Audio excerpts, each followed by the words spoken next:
ভোটে তৃণমূলে ভরাডুবি, মমতা অভিষেককে খোঁচা পার্থ চট্টোপাধ্যায়। তৃণমূল নেত্রী দুর্বলতাও ভরাডুবির জন্য দায়ী। এখনো বলছে উঠে দাঁড়াও, একে অপরের উপর দোষ চাপাচ্ছে। তাড়াতাড়ি দিদির পরিবর্তে উত্তরাধিকার করার চেষ্টা করা হয়েছে। শিবসেনা বুঝেছে, স্ট্যালিনও বুঝেছে, মমতাও বুঝেছেন, কটাক্ষ পার্থ।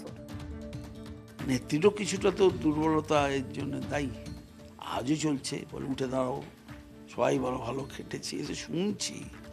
এটা কতটা সত্য তো আমি জানি না। 41% ভোট পেয়েছি, এ থেকে আনন্দিত হওয়ার কিছু হয়নি। আমাদের যে স্তম্ভ, আমাদের যে শক্তিশালী জায়গাগুলো, তার ক্ষয় হয়েছে কিনা সেটা আমার দেখতে হবে। আমাদের তো ক্ষয় হয়েইছে। আমাদের এক একটা আন্দোলনে এক এক রকম কথা বলা, একে অপরের উপরে দোষ চাপানো, তাড়াতাড়ি দিদির পরিবর্তে